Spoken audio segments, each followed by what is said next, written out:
اگلے دن تانیہ دن چڑھے سوتی رہی کیونکہ چھٹی کا دن تھا، اس لیے کسی نے جگایا بھی نہیں۔ 12 بجے اٹھی تو ناشتے میں صرف چائے کا کپ ہی لیا اور بعد میں سب کے ساتھ دوپہر کا کھانا کھایا۔ کسی بھی طرح کے سوال جواب سے بچنے کے لیے وہ سارا وقت عمیر اور عزیر کے ساتھ رہی اور کھانے کے بعد خود ہی کرکٹ کھیلنے کا پروگرام بنا لیا۔ عزیر بیٹنگ کر رہا تھا، نورالہدیٰ بالنگ کرا رہے تھے، تانیہ اور عمیر فیلڈرز تھے اور بابا جان امپائر۔ مریم اسٹینڈ میں بیٹھے شائقین کی طرح نعرے لگا رہی تھی، شاباش، چھکا لگاؤ اس بال پر، جب تک نورالہدیٰ خود بے ہوش ہو کر نہ گر پڑیں، وکٹ نہیں چھوڑنا۔ بالنگ کے لیے بھاگتے نورالہدیٰ رکے اور ان کی طرف دیکھ کر کہا، او بیوی، اللہ کا خوف کرو، شوہر کا بہت حق ہوتا ہے۔ وہ ترکی بہ ترکی بولی، میں صرف بیوی ہی نہیں، ماں بھی ہوں، اور ماں کے لیے اولاد سے بڑھ کر کچھ نہیں ہوتا، یہاں تک کہ بچوں کا باپ بھی نہیں۔ کم آن عزیر، آج ذرا اپنے باپ کے چھکے تو چھڑاؤ۔ اداس مت ہو پاپا۔ نورالہدیٰ کی اتری شکل دیکھ کر تانیہ ان سے بولی، بیوی نہ صحیح پر بیٹی آپ کے ساتھ ہے۔ تھینک یو سویٹ ہارٹ، وہ مظلومیت سے بولے۔ مینشن نوٹ، بس آپ جلدی سے عزیر کو آؤٹ کر دیں، پھر میں بیٹنگ کروں گی۔ عمیر گھور کر بولا، دیکھا پاپا، یہ لالچی خاتون آخر آپ کا ساتھ کیوں دے رہی ہے؟ ادھر آؤ، تمہیں بتاتی ہوں۔ وہ ناک پر اینک صحیح کر کے عمیر پر جھپٹی۔ جس کو مار کٹائی کرنی ہے شوق سے کر لے، پر یاد رکھنا کسی کو ایکسٹرا ٹائم نہیں ملے گا۔ Okay okay. بابا جان کی وارننگ پر سب اپنی پوزیشن پر واپس چلے گئے۔ نورالہدیٰ فاسٹ بالر تھے، لمبے رن اپ کے ساتھ انہوں نے بال پھینکی جسے عزیر نے لان سے باہر بھیج دی۔ And that's a six, umpire نے کمنٹری کی اور مریم تالیاں بجانے لگیں۔ بال کے پیچھے بھاگتی تانیہ نے سفید شلوار قمیض میں وجدان کو واچ مین کے ساتھ گیٹ پر دیکھا تو ٹھٹک کر رک گئی، پھر فوراً اس نے پلٹ کر نورالہدیٰ اور بابا جان کی طرف دیکھا۔ وہ لوگ بھی وجدان کو دیکھ چکے تھے۔ نورالہدیٰ نے واچ مین کو آواز لگا کر کہا، آنے دو۔ وجدان اجازت ملتے ہی اس طرف آ گئے۔ تانیہ کو انہوں نے قصداً نظر انداز کر دیا تھا۔ نورالہدیٰ بھی کچھ قدم آگے بڑھائے۔ السلام علیکم۔ وجدان نے اپنے عیت بھری مسکراہٹ کے ساتھ اپنا ہاتھ مصافحے کے لیے بڑھایا، جسے تھامتے ہوئے نورالہدیٰ کے چہرے پر ویسے ہی اجنبیت تھی جیسی بابا جان کے چہرے پر تھی۔ وعلیکم السلام، کیسے ہیں ہادی بھائی؟ یہ ہادی کون ہے؟ عزیر نے آنکھیں نچا کر عمیر سے پوچھا۔ اس نے کندھے اچکا کر لا علمی کا اظہار کر دیا، مگر نورالہدیٰ چونک گئے تھے۔ انہوں نے وجدان کے چہرے کو دیکھا اور پوچھا، آپ ہیں کون؟ انہوں نے دھیرے سے کہا، میرا نام وجدان مصطفیٰ ہے۔ نورالہدیٰ اور بابا جان ٹھٹک گئے، جسے محسوس کر کے بھی وہ بولے، شاید آپ کو یاد نہ ہو پر میں آپ سے ایک بار پہلے مل چکا ہوں اور آج ہماری دوسری ملاقات ہے۔ نورالہدیٰ نے غور سے انہیں دیکھا، اگر تم وجدان مصطفیٰ ہو تو یہ ہماری دوسری نہیں بلکہ تیسری ملاقات ہے، اور یہ ماننا میرے لیے مشکل ہے کہ تم اس دوسری ملاقات کو کبھی بھول پاؤ گے۔ نورالہدیٰ نے ٹھہر ٹھہر کر کہا، بہت سی یادیں ایسی ہوتی ہیں جنہیں انسان بھلا نہیں پاتا، مگر انہیں بھول جانے کی خواہش تو کر سکتا ہے۔ انہوں نے زیر لب کہا، پھر نورالہدیٰ سے بولے، میں جانتا ہوں ہادی بھائی، مجھ سے ملنا آپ اور بابا جان کے لیے کچھ ایسا خوشگوار بھی نہیں، بلکہ شاید بابا جان تو میری صورت بھی نہ دیکھنا چاہتے ہوں، لیکن آپ دونوں سے ملاقات بہت ضروری ہو گئی تھی۔ نورالہدیٰ انہیں دیکھتے رہے، پھر توقف کے بعد کہا، آؤ اندر چل کر بات کرتے ہیں۔ وہ مسکرائے، پھر بابا جان کی طرف مڑے جو انہیں عجیب سی نظروں سے دیکھ رہے تھے۔ یہ ملاقات آپ کے بغیر ادھوری ہے بابا جان۔ وہ اپنی جگہ سے ہلے بھی نہیں۔ آج تو اسے موقع دیں بابا جان کہ یہ اپنی بات کہہ سکے۔ انہیں خاموش دیکھ کر نورالہدیٰ نے یاسیت بھرے انداز میں اصرار کیا تھا۔ بابا جان کی آنکھیں جھلملا گئیں۔ وجدان کے چہرے سے نظر ہٹاتے ہوئے وہ آگے بڑھے، پھر وہ تینوں ساتھ ساتھ چلتے ڈرائنگ روم کی طرف بڑھ گئے۔ ماما، آپ انہیں جانتی ہیں؟ تانیہ نے مریم کو کھریدا۔ نہیں، اور آپ نے سنا ماما، وہ پاپا کو ہادی بھائی کہہ رہے تھے۔ عزیر نے پوائنٹ آؤٹ کیا تو مریم بھی حیرت کا اظہار کرتے ہوئے بولی، میں نے کسی کو نورالہدیٰ کے لیے یہ نام استعمال کرتے نہیں سنا، شاید پرانے ملنے والے ہوں گے، انہوں نے قیاس لگایا۔ اینی وے، میں بہادر کو چائے کا کہہ دوں، تانیہ نے کسی کو مخاطب کیے بغیر کہا اور چلتی ہوئی کچن میں آ گئی۔ بہادر، ایک زبردست سی چائے اور کچھ اسنیکس اندر ڈرائنگ روم میں لے جاؤ، ایک خاص مہمان آیا ہے۔ ٹھیک ہے جی، کہہ کر بہادر چائے کے انتظامات کرنے لگا۔ کچن کے دروازے تک آ کر تانیہ کو ایک خیال آیا تو وہ واپس پلٹی اور کچن ٹیبل پر چڑھ کر بیٹھتی بہادر سے بولی، پوچھو گے نہیں کون آیا ہے؟ کون آیا ہے تانیہ بی بی؟ تانیہ کی فرمائش پر اس نے پوچھا۔ وہ اس کے رد عمل کو سوچ کر شرارت سے بولی، ملیحہ فاروقی کے شوہر آئے ہیں۔ کیا؟ بہادر نے بڑا سا منہ کھول کر اسے دیکھا۔ سچ کہہ رہی ہوں، اور تمہاری ملیحہ بی بی کا ایک بیٹا بھی ہے۔ وہ بہادر کی حیرت سے حز اٹھا کر بولی تو بہادر کا کھلا منہ کچھ اور کھل گیا۔ ملیحہ بی بی کا بیٹا؟ تانیہ نے سر ہلا کر اس کی شکل دیکھی جو منہ پر دونوں ہاتھ رکھے تانیہ کو آنکھیں پھاڑ پھاڑ کر دیکھ رہا تھا۔ آپ بی بی صاحب کے بارے میں ہی بات کر رہی ہیں نا؟ کرنل صاحب کی بیٹی کے بارے میں؟ ہاں، میں تمہاری بی بی صاحب کے بارے میں ہی بات کر رہی ہوں، ملیحہ فاروقی کے بارے میں۔ کیا بھول گئے انہیں؟ وہ ایک دم ہی افسردہ ہو گیا تھا۔ وہ ایسی نہیں تھی کہ کوئی انہیں بھول جاتا، پر یہاں تو کسی نے انہیں یاد ہی نہیں رکھا۔ پھر اس نے تانیہ کی طرف دیکھ کر اچنبھے سے کہا، لیکن آپ نے یہ ابھی کیا بات کہی؟ بی بی صاحب کا تو کوئی بیٹا نہیں ہے اور ان کی شادی بھی نہیں ہوئی تھی۔ وہ ہنسی۔ نہیں بہادر، ملیحہ فاروقی کی شادی ہوئی تھی اور ان کا ایک بیٹا بھی ہے جو ASP ہے۔ جانتے ہو ASP پولیس کا بڑا افسر ہوتا ہے؟ ہوتا ہوگا تانیہ بی بی، مگر وہ پولیس والا بی بی صاحب کا بیٹا ہو ہی نہیں سکتا۔ وہ اڑیل پن سے بولا۔ کیوں نہیں ہو سکتا؟ کیونکہ بی بی صاحب مر گئی تھی۔ تانیہ کتنی ہی دیر ہنستی رہی، پھر کہا، ٹھیک ہے وہ مر گئی تھی، مگر مرنے سے پہلے لوگ شادی بھی کرتے ہیں اور ان کے بچے بھی ہوتے ہیں۔ مگر تانیہ بی بی، ان کی شادی نہیں ہوئی تھی۔ وہ اب بھی اڑا ہوا تھا۔ تانیہ چھوٹے بچے کی طرح اسے سمجھانے لگی۔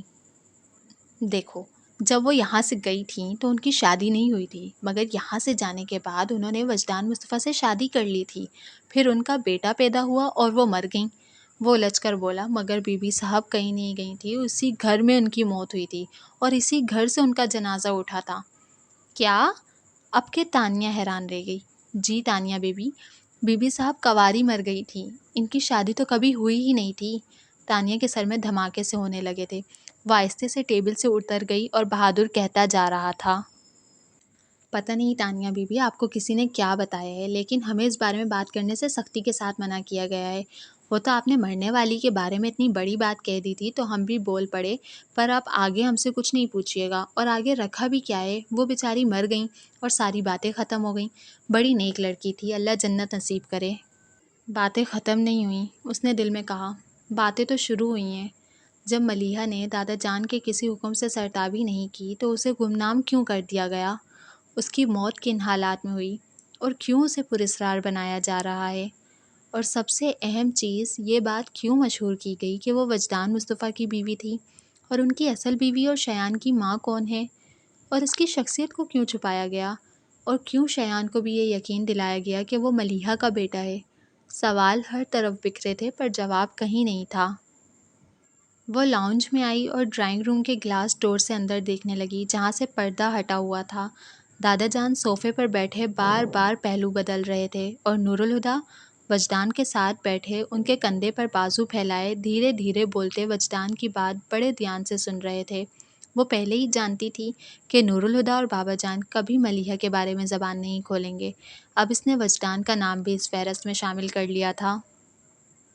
نہ جانے اب یہ تینوں اندر بیٹھے کون سا اسکرین پلے لکھ رہے ہیں۔ وہ تین لوگ جنہیں ملیحہ نے سب سے زیادہ چاہا تھا اس کے بارے میں سچ بتانے کو تیار نہیں۔ پتہ نہیں اس کی ذات پر جھوٹ کے پردے کیوں ڈالے گئے۔ کوئی ہے تو اسے بیٹی ماننے کو تیار نہیں اور کوئی کہتا ہے کہ وہ اس کے بچے کی ماں تھی۔ کیا گورکھ دھندا ہے۔ وہ چلتی ہوئی صوفے پر آ بیٹھی۔ کہانی کے 4 بنیادی کرداروں میں سے ایک موت کی آگوش میں چلا گیا اور باقی 3 جو بھی بولیں گے وہ سچ نہیں ہوگا، مگر شاید کہانی کا کوئی ثانوی کردار سچ بولنے پر آمادہ ہو جائے، جیسے سمیرا۔ آف کورس، اس نے اپنے خیال کی تائید کی۔ سمیرا کو ضرور پتہ ہوگا کہ ملیحہ کی موت کیوں اور کیسے ہوئی۔ اگر یہ پتہ چل جائے تو باقی کی الجھنیں بھی سلجھ جائیں گی۔ لیکن سمیرا کو میں کہاں ڈھونڈوں گی؟ میں نے تو کبھی ملیحہ کے ننیال میں سے کسی شخص کو قصر فاروقی میں آتا جاتا نہیں دیکھا، تو پھر سمیرا سے میں کیسے ملوں گی؟ وہ سوچنے لگی۔ میری ممی شایان کی مدر کی کزن ہے۔ تانیہ کو اچانک فائزہ کی بات یاد آئی اور اچھل کر اپنی جگہ سے کھڑی ہو گئی۔ اوہ مائی گاڈ! فائزہ اور شایان کی مائیں آپس میں کزن تھیں۔ شایان کی ماں کی حیثیت سے تو سب ملیحہ کو ہی جانتے ہیں، اور فائزہ کی ماں ہے سمیرا آنٹی، اور فائزہ آفاق یعنی Samira Afaq. It's really amazing! وہ ہنسنے لگی۔ میں 3 سال سے اس گھر میں جا رہی ہوں جس کے رہنے والوں کا رشتہ قصر فاروقی سے برسوں پہلے ختم ہو چکا ہے، اور جواد کی انگیجمنٹ والے دن آفاق انکل پاپا کے نام پر چونکے بھی تو تھے۔ شک کی تو کوئی گنجائش ہی نہیں۔ اور اب آگے کی کہانی سمیرا آنٹی سنائیں گی۔ وہ جوش میں چلتی اپنے کمرے سے گاڑی کی چابی اٹھا کر پورچ میں آ گئی اور کچھ ہی دیر میں وہ فائزہ کے گھر پر تھی۔ فائزہ نے اسے دیکھا تو حیران رہ گئی۔ تم؟ ہاں میں، لیکن تم اس قدر حیران کیوں ہو؟ تمہیں پتہ ہے رات تمہارے جانے کے بعد کیا ہوا؟ فائزہ انسنی کرتے ہوئے بولی۔ میں شروع سے ہی چاہتی تھی کہ تمہاری اور شایان کی شادی ہو جائے، اور شایان کو تمہارے پاپا کا نام سن کر ہی اٹھ پٹانگ قسم کے خوف ستانے لگتے تھے۔ اور کل میں نے شایان کو جھوٹ بول کر اسی لیے بلوایا تھا کہ تم دونوں آمنے سامنے بیٹھ کر بات کرو گے تو شاید اس کے دماغ سے خوف نکل جائے۔ پھر تم بھی اس کی بات مان گئیں، تو آخری حل یہی بچا تھا کہ میں وجدان انکل کو سب بتا دوں، اور میں نے انہیں سب بتا دیا۔ اچھا، تو اس لیے وہ پاپا اور دادا جان سے ملنے گھر آ پہنچے؟ میں بھی حیران تھی کہ اتنے سالوں میں تو وہ کبھی دادا جان سے ملنے نہیں آئے، تو آج کیا وجہ ہو سکتی ہے؟ کیا وجدان انکل تمہارے گھر آئے تھے؟ فائزہ پوچھنے لگی۔ آئے تھے نہیں، اس وقت بھی وہ قصر فاروقی میں موجود ہیں۔ بہت بد اخلاق ہو، اتنے برسوں بعد وہ تم لوگوں سے ملنے آئے اور تم انہیں چھوڑ کر یہاں چلی آئیں۔ فائزہ نے اسے سرزنش کی۔ ان کی پاپا اور دادا جان کے ساتھ خفیہ میٹنگ چل رہی ہے، اس لیے میری اس بد اخلاقی سے کوئی فرق نہیں پڑے گا۔ اچھا سنو، میں آج خاص طور پر آنٹی سے ملنے آئی ہوں، انہیں کمرے میں بلا لو۔ وہ اپنے مطلب کی بات پر آ گئی۔ خیریت؟ فائزہ نے پوچھا۔ ہاں بس تم انہیں بلا لو۔ ٹھیک ہے، وہ کہہ کر اٹھی اور روم میں چلی گئی۔ فائزہ بتا رہی تھی، تم خاص طور پر مجھ سے ملنے آئی ہو؟ بیڈ پر بیٹھنے کے بعد وہ محتاط انداز میں بولی۔ جی آنٹی، آپ سے کچھ ضروری باتیں کرنی ہیں۔ کہو۔ ایک منٹ۔ ان کی اجازت پا کر اس نے فائزہ کی طرف رخ کیا۔ فائزہ، ہمیں کچھ دیر کے لیے اکیلا چھوڑ سکتی ہو؟ ہاں، کیوں نہیں؟ وہ حیران تو ہوئی مگر فوراً ہی جانے کو کھڑی بھی ہو گئی۔ میں چائے بنا کر لاتی ہوں۔ کسی تکلف کی ضرورت نہیں ہے، بس اتنا خیال رکھنا جب تک میں کمرے کا دروازہ کھول نہ دوں کوئی ہمیں ڈسٹرب نہ کرے۔ جیسا تم کہو، وہ کہہ کر باہر نکل گئی اور جاتے جاتے دروازہ بھی بند کر گئی۔ جی، تو شروع کریں؟ اس نے سمیرہ کی طرف دیکھ کر کہا۔ تانیہ نے محسوس کیا کہ وہ کچھ مضطرب سے تھیں۔ مجھے جانتی ہیں؟ انہیں خاموش دیکھ کر تانیہ نے سوال کیا۔ سمیرہ اس کے لہجے سے سمجھ گئی کہ اس کے سوال کا مطلب کیا تھا، اور کہا، تم نور الہدیٰ کی بیٹی ہو؟ اور آپ افتخار حسن کی بیٹی ہیں؟ تانیہ نے ان کے چپ ہوتے ہی کہا، میرا مطلب ہے ملیحہ کے ماموں افتخار حسن کی بیٹی۔ تمہیں فائزہ نے بتایا ہوگا۔ انہوں نے فوراً قیاس لگایا۔ نہیں، مجھے ملیحہ نے بتایا ہے۔ سمیرہ نے اس طرح اسے دیکھا جیسے اس کا دماغ چل گیا ہو، مگر بحث نہیں کی۔ میں آپ کی بہت عزت کرتی ہوں، مگر اب لگ رہا ہے مجھے اس رویے پر ایک بار پھر غور کر لینا چاہیے۔ وہ دانستہ بد لحاظ ہوئی۔ اور اس بات سے تمہارا کیا مطلب ہے؟ وہ ناگواری سے گویا ہوئی۔ آپ کو شرم نہیں آتی؟ تانیہ ایک دم سے بھڑک اٹھی۔ جو لڑکی آپ کو اپنی بہن کی طرح سمجھتی تھی، آپ اس پر بہتان لگاتی ہیں کہ وہ اپنے گھر سے بھاگ گئی تھی؟ میں نے یہ کبھی نہیں کہا کہ ملیحہ گھر سے بھاگی تھی، وہ بل کھا کر بولی۔ تو پھر ملیحہ اور وجدان کی شادی کیوں کر ہوئی؟ وہ پوچھنے لگی۔ ملیحہ کا اپنے بابا جان کے ساتھ اس ایشو پر جھگڑا ہو گیا تھا، پھر بات بڑھ گئی اور ان حالات میں اسے گھر چھوڑ کر یہاں آنا پڑا۔ بعد میں ابو اور چاچو نے دونوں میں صلح کی کوشش بھی کی، مگر پھپھا جان نے کہہ دیا کہ ملیحہ ان کے لیے مر چکی ہے۔ اس کے بعد سب کو یہی مناسب لگا کہ ملیحہ کی شادی وجدان سے کر دی جائے۔ وہ وجدان کے ساتھ بھاگی نہیں تھی، اسے باقاعدہ رخصت کیا گیا تھا۔ وہ غصے سے چبا چبا کر بولی۔ تانیہ نے سکون سے ان کی بات ختم ہونے کا انتظار کیا، پھر کہا، ان کا انتقال کس طرح ہوا؟ وہ ایک پل کو رکیں اور کہا، شایان کی پیدائش پر ملیحہ کی وفات ہو گئی تھی۔ مگر کس طرح؟ وہ پوچھ رہی تھی۔ سمیرہ زچ ہو گئیں۔ بچے پیدا کرتے وقت اکثر عورتیں مر جاتی ہیں، اس میں پوچھنے والی کیا بات ہے؟ حیران ہونے کی بات تو ہے نا؟ ان کی بات پر غور کرتے ہوئے وہ اٹھی اور ان کے سامنے کھڑے ہوتے ہوئے دونوں بازو لپیٹ کر کہا، اس میں حیران ہونے والی کیا بات ہے؟ سمیرہ چھنبے سے بولی تو تانیہ اپنے الفاظ پر زور دے کر بولی، اگر ایک ایسی عورت بچہ پیدا کرتے ہوئے مر جائے جس کے ہاں کبھی بچہ پیدا ہی نہیں ہوا تھا، تو سن کر حیرت تو ہوگی۔ اس بار سمیرہ کچھ بول نہیں پائیں۔ ملیحہ کی شادی نہیں ہوئی تھی، اس نے بڑے سکون سے انہیں دیکھتے ہوئے کہا۔ ایک ایسی لڑکی جو مر چکی ہے، اس کے بارے میں اتنا بڑا جھوٹ کہ وہ کسی کی بیوی اور کسی کے بچے کی ماں تھی، بولتے ہوئے آپ کو شرم نہیں آئی؟ وہ چپ ہوئی، پھر طنزیہ ہنسی کے ساتھ بولی، لیکن آپ کیا کسی مرے ہوئے کا لحاظ کریں گی جب آپ نے زندہ لوگوں کا لحاظ نہیں کیا؟ شایان کے ساتھ کیا کیا آپ لوگوں نے؟ جسے وہ ماں سمجھتا ہے وہ اس کی ماں نہیں ہے، اگر پتہ چل جائے اسے تو اس کی کیا حالت ہو؟ اور وہ بد نصیب ماں جس نے اسے پیدا کیا ہے، اس پر کتنا ظلم کیا ہے آپ سب نے؟ اور آج میری زندگی آپ لوگوں کی وجہ سے ہی برباد ہو رہی ہے۔ یہ سوچ کر وہ ملیحہ فاروقی کا بیٹا ہے، شایان مجھ سے شادی نہیں کرنا چاہتا، اور میں سچ جان کر بھی اسے بتا نہیں سکتی کیونکہ میں جانتی ہوں وہ کبھی نہیں سہ پائے گا۔ کہ جس باپ سے وہ اتنی محبت کرتا ہے اسی نے اس کی ماں کی شناخت کے حوالے سے اسے دھوکہ دیا۔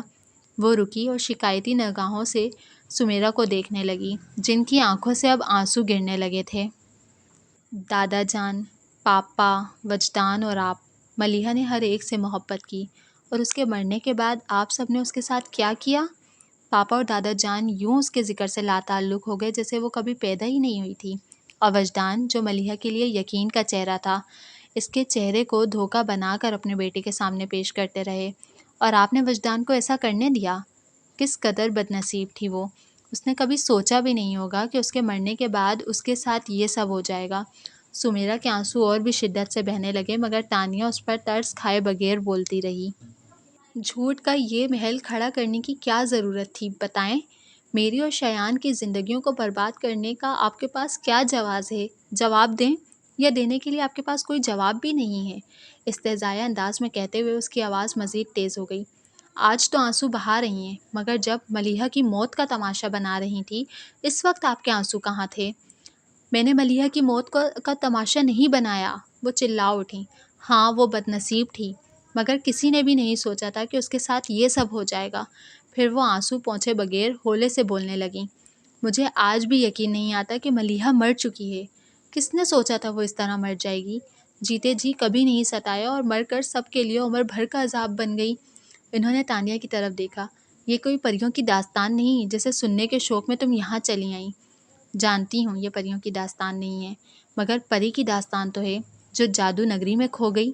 ان کے پاس بیٹھتے ہوئے تانیہ نے اس بار رسان سے کہا تھا۔ سمیرا بھیگی آنکھوں سے اسے دیکھنے لگی اور دھیرے دھیرے ماضی کے پردے ہٹانے لگیں۔